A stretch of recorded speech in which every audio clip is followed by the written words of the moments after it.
Halo, selamat datang di channel Apoteker AI.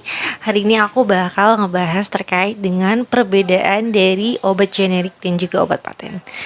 Jadi mungkin di sini teman-teman pernah dengar apa sih sebenarnya obat paten itu atau obat generik itu, dan aku juga pernah sih ya nonton gitu kayak di TikTok atau Instagram, banyak pasien yang kalau misalnya ke dokter itu pengen minta diresepin obat paten. Katanya obat paten ini bisa lebih berefek gitu dibanding obat generik. Nah, kira-kira itu benar atau enggak ya? Kita bahas. Sebelum kita lanjut lagi, kira-kira apakah lebih berefek obat paten atau ke obat generik? Kita perlu tahu dulu sebenarnya pengertian dari obat paten dan obat generik itu apa. Jadi, kalau obat paten itu adalah obat yang ditemukan oleh sebuah perusahaan, kemudian obat tersebut itu memiliki hak paten oleh perusahaan yang menemukannya. Maksudnya memiliki hak paten tuh kayak gimana?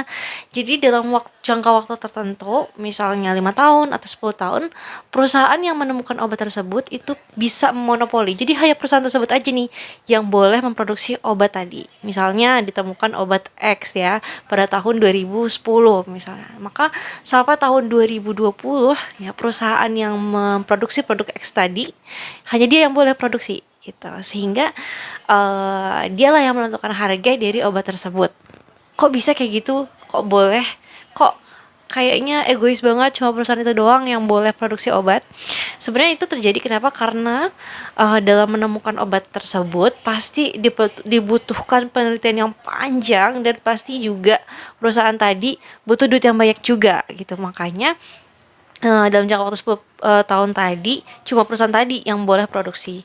Tapi tenang, setelah 10 tahun tadi perusahaan lain udah boleh tuh. Jadi perusahaan lain udah boleh untuk memproduksi zat aktif yang sama ya dengan produk yang diproduksi oleh perusahaan pertama tadi, penemu tadi gitu. Tapi perusahaan yang menemukan produk pertama kali tadi yang memiliki hak paten tadi, dia tidak akan membocorkan rahasia resepnya ya. Jadi hanya zat aktifnya aja sih yang boleh diproduksi oleh perusahaan lain. Jadi perusahaan pertama yang menemukan tadi itu kan pasti dalam membuat obat nggak mungkin kan cuma zat aktifnya aja, pasti perlu ada bahan-bahan tambahan yang membuat obat tersebut bisa masuk ke dalam tubuh dengan baik, kemudian diserap dengan baik gitu.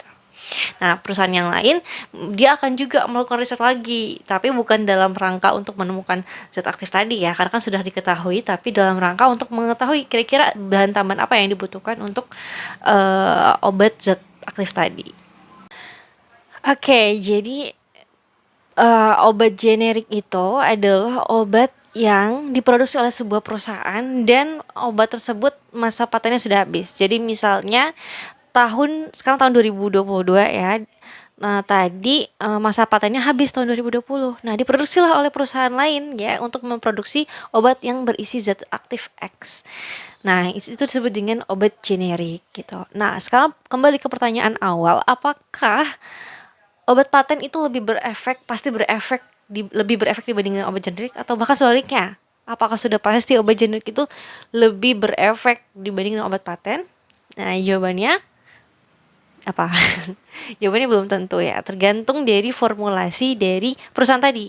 Karena yang namanya zat aktif dalam obat, dia tidak mungkin ketika diminum terus tiba-tiba langsung berefek gitu. Wow gitu ya, misalnya sakit kepala, minum paracetamol terus jedar langsung kayak nggak pusing lagi atau nggak demam lagi gitu. Tapi perlu ada perjalanan ya. Jadi ketika obat tersebut masuk, kita makan, kita minum, kemudian masuk ke dalam lambung. Nah, sebelum berefek dia harus pertama mudah untuk larut terlebih dahulu dalam cairan lambung kita.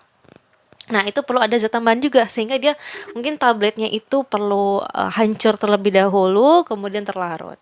Setelah terlarut dia apalagi? Dia harus menembus membran kita, terserap dalam membran tubuh kita. Nah, itu juga perlu ada bahan tambahannya lagi. Jadi perlu ada formulasi yang baik sehingga zat aktif tersebut mudah untuk diserap dalam tubuh kita gitu. Jadi apakah dia berefek atau tidak, lebih berefek yang mana, paten atau generik, sebenarnya tergantung dari formulasi masing-masing perusahaan. Ya udah, jadi mungkin itu aja ya yang bisa aku sampaikan terkait dengan obat paten dan obat generik. Jangan lupa subscribe dan like channel ini, dan juga lupa share ke teman-teman yang lain. Kalau misalnya teman-teman ada yang pengen tanyain aja di kolom komentar, nanti bakal aku bahas di video selanjutnya. Bye bye.